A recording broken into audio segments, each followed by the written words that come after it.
Radio Publique Africaine.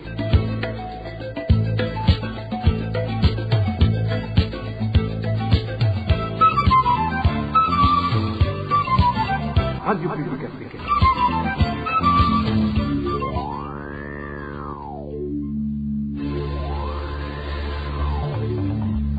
C'est le moment de suivre le journal parlé en français.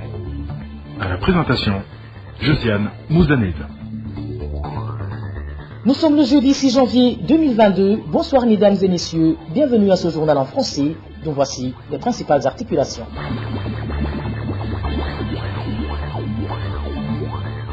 Au moins 2 Imbonerakouré tués, 6 militaires des FARDC blessés. Tel est le bilan des affrontements de ce jeudi matin opposant ces miliciens du parti CNDD-FDD aux militaires congolais qui voulaient les empêcher de franchir la frontière congolaise.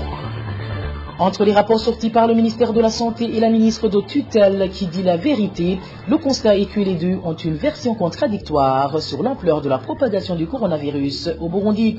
Dans ce journal, nous vous parlerons également de la situation qui prévaut au camp des réfugiés d'Onduta, où les Burundais réfugiés ne cessent d'être opprimés par la police tanzanienne, qui a fermé pour la énième fois les petits marchés du Dican. Voilà pour le sommaire. Dans quelques poussières de secondes, le développement de ces titres.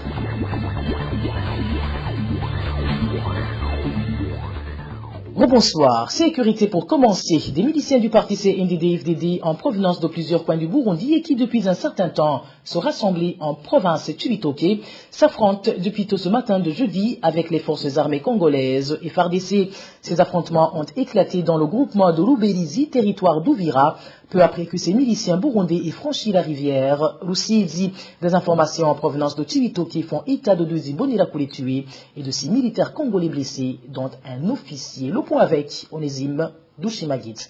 C'est vers 4 heures de ce jeudi qu'un groupe d'Imbonerakouré est tombé dans une embuscade tendue par les forces armées congolaises au niveau du groupement de Luberizi, dans la localité de Ruzizi, en territoire d'Ouvira. Ces miliciens du parti CNDD-FDD, qui jusque récemment s'étaient rassemblés au 112e bataillon d'infanterie, 6 au chef-lieu de la province Chibitoke, venaient de franchir la frontière en direction des hauts plateaux du Sud Kivu.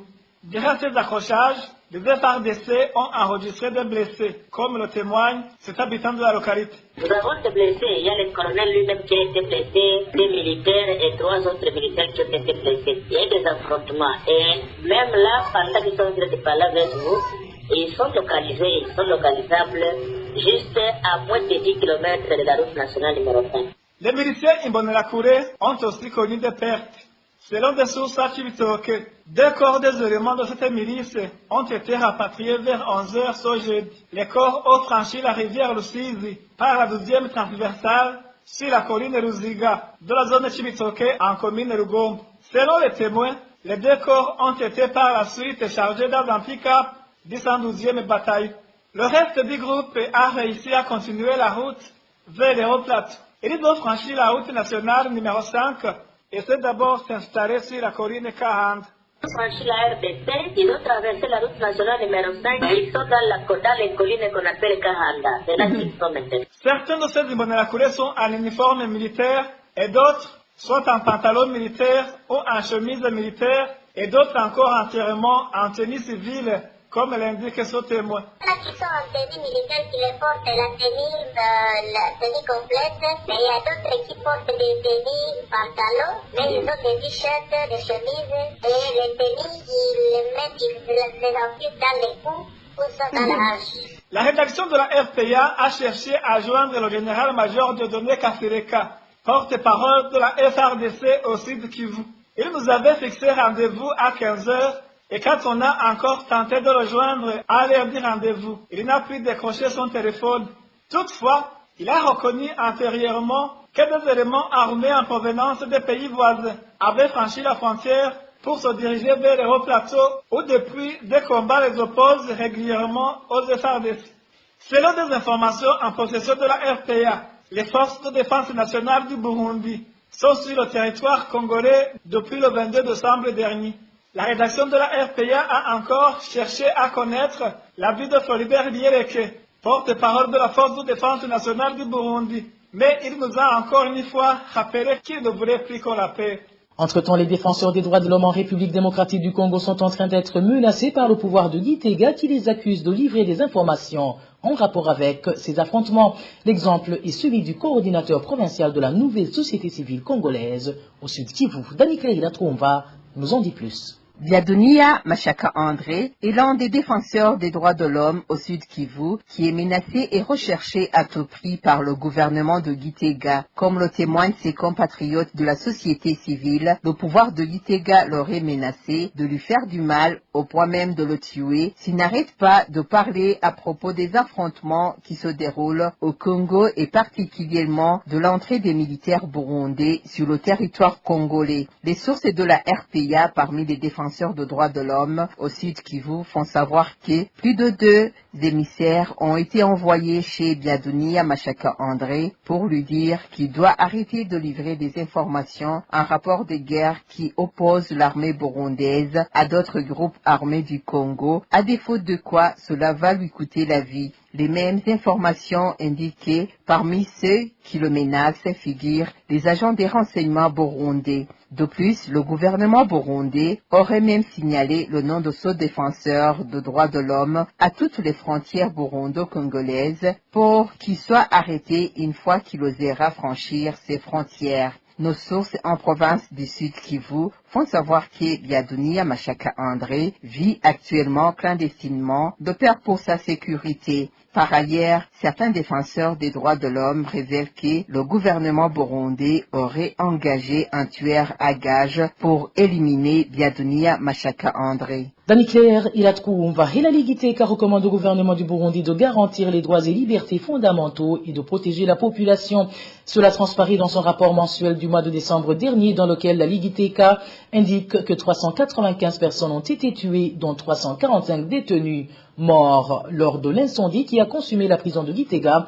12 cadavres retrouvés dans différents lieux, 8 victimes de violences basées sur le genre, 5 personnes enlevées et ou portées disparues, 8 torturées et 31 personnes arrêtées arbitrairement. Les détails avec Eric Nionzi. Le nombre de personnes tuées au cours de ce mois de décembre s'élève à 395, dont 6 femmes et 9 mineurs. Parmi ces personnes tuées figurent 345 détenus morts de suite de l'incendie qui a ravagé la prison de Gitega en date du 7 décembre 2021. À côté de cela, 10 personnes ont été tuées dans la province de Bujumbura, 7 en province de Chibitoke, 4 en mairie de Bujumbura, tandis que les provinces de Bururi, Karuzi et Muyinga ont enregistré un cas chacune. La Ligue Iteka a révélé aussi 8 cas de victimes de violences basées sur le genre au cours de cette période. Les provinces de Karuzi et Rumonge viennent en tête avec respectivement 3 et 2 cas. Durant cette même période, la Ligue Iteka a documenté 5 cas d'enlèvement ou de disparition forcée,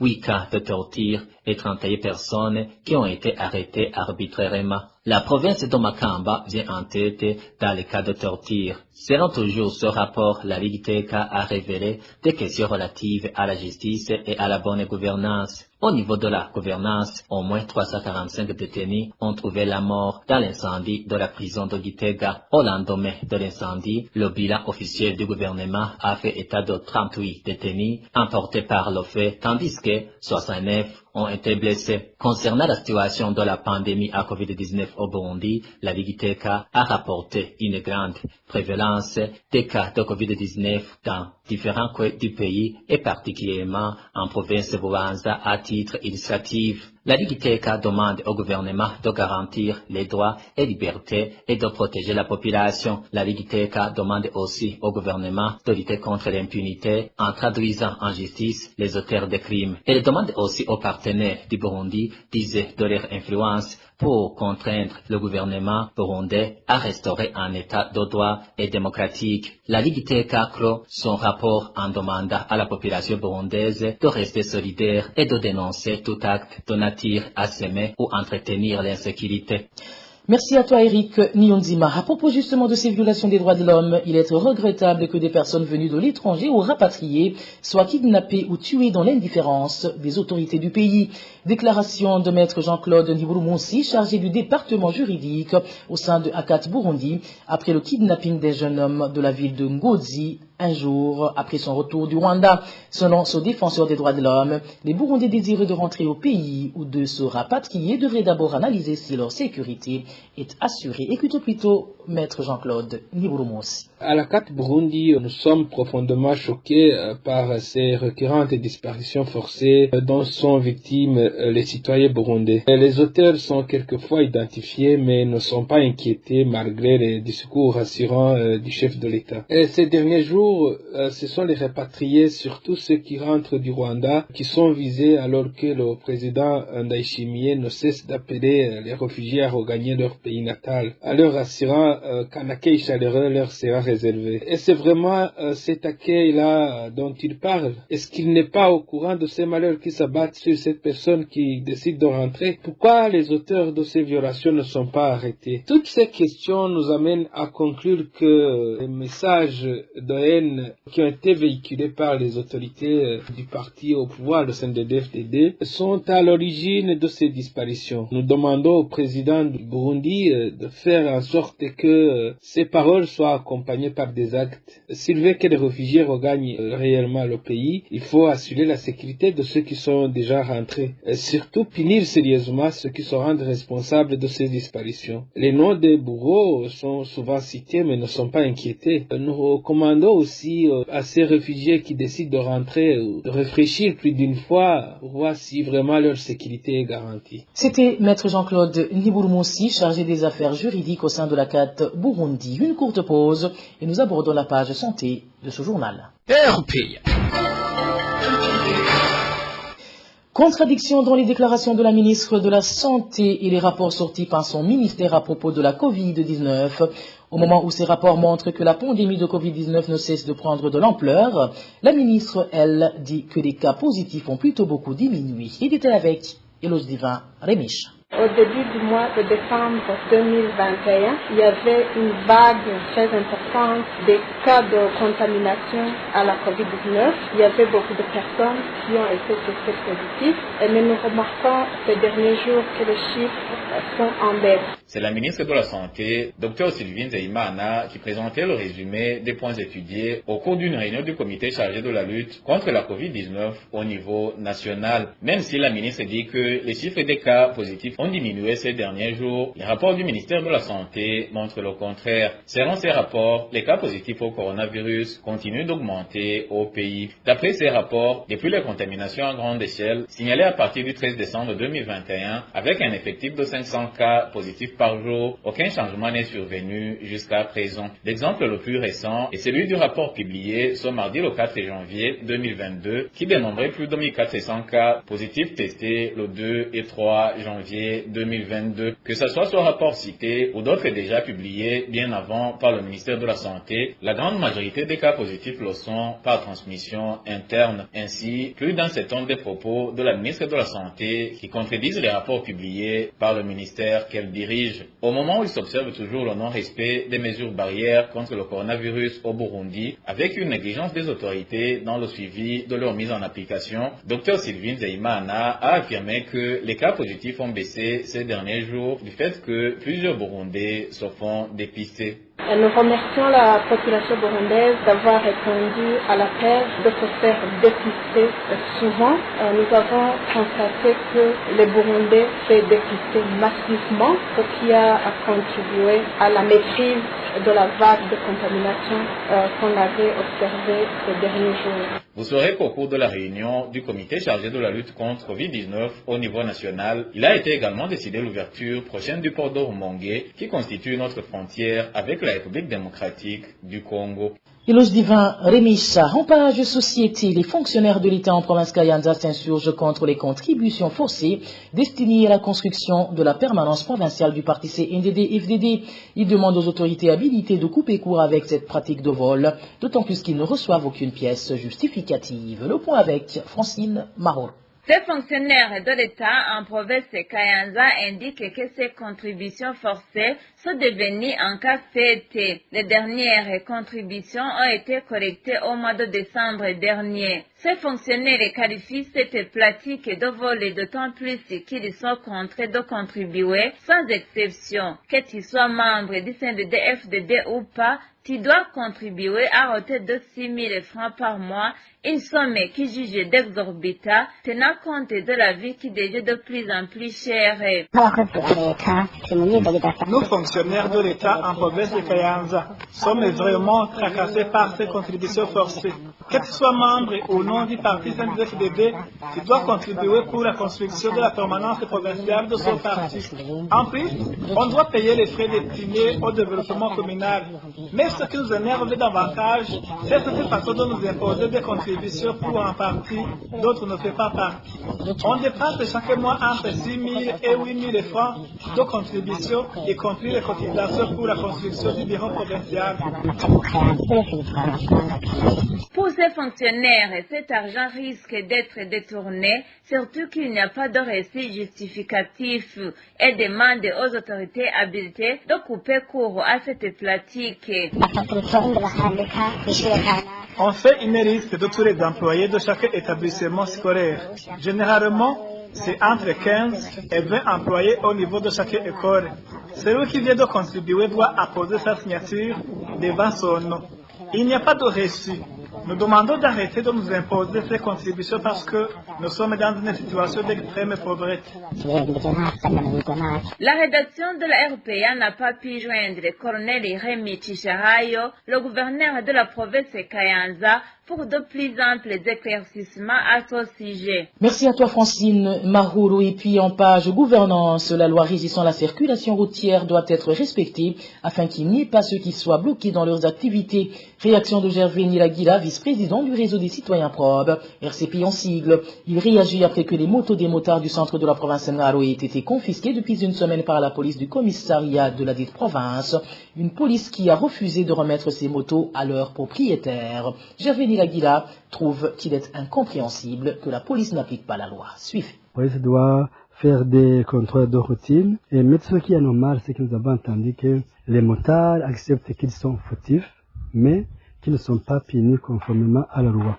Et tout ce que nous demandons qu'il y ait le respect de la loi. Il faut que ces motards soient punis et conformément à la loi en vigueur, à la matière aussi. Et aussi nous demandons aussi qu'il y ait la conservation dans des lieux convenables de ces motos, parce que nous avons entendu que ces motos sont conservées à ciel ouvert et peuvent être endommagées à leur traitement. Nous avons entendu qu'il y a des policiers qui sont accusés de vider le carburant de ces motos. Nous demandons qu'il y ait d'abord le respect de la loi, mais aussi qu'il y ait le respect de la personne humaine, parce que si une personne peut passer toute sa semaine sans travailler alors qu'il vivait avec les moyens récoltés, avec ces motos, et les familles aujourd'hui vivent dans de mauvaises conditions. Aujourd'hui, si les motos ne sont pas situées à ces motards, et nous pensons qu'il peut y avoir d'autres infractions, comme la corruption, comme nous savons qu'il y a des corruptions qui sont demandées à certains motards. Donc, il faut qu'il y ait le respect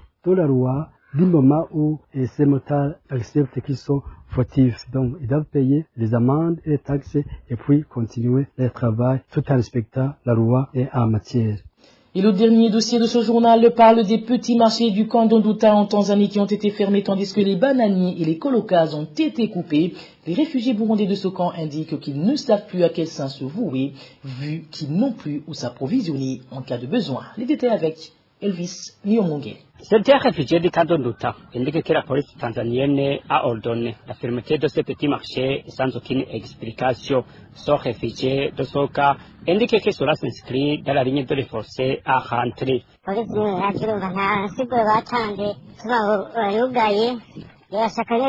Ils n'ont pas dit pourquoi ils ont fermé. Je pense qu'ils veulent que nous rentrions chez Ndaïchimie. Pour le moment, aucun marché n'est ouvert. Il est difficile de s'approvisionner. Ces petits marchés se trouvaient dans presque toutes les zones. Il y avait des denrées alimentaires et autres articles nécessaires comme le sel et de l'huile.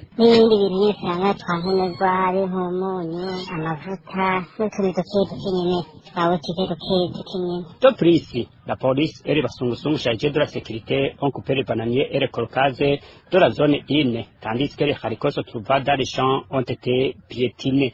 La situation est pareille au cas de Nyarugusu. Les petits marchés et les boutiques ont été là aussi fermés. Dans ce même cas, la police en compagnie des responsables du cas et les chargés de la sécurité appelés Basungusungu ont coupé systématiquement son mercredi de colocazes et bananiers dans la zone 8. Cette activité qui s'est poursuivie ce jeudi dans la zone 9. Et voilà, c'est sur ce calvaire que vivent les Burundais réfugiés en Tanzanie que nous mettons fin au journal en français de ce jeudi 6 janvier 2022. Merci à toutes et à tous pour votre aimable écoute. Un grand merci aux équipes rédactionnelles et techniques pour leur parfaite collaboration. Ce journal vous a été présenté par Josiane Modaneza. Je vous dis à la prochaine et surtout portez-vous bien. Au revoir.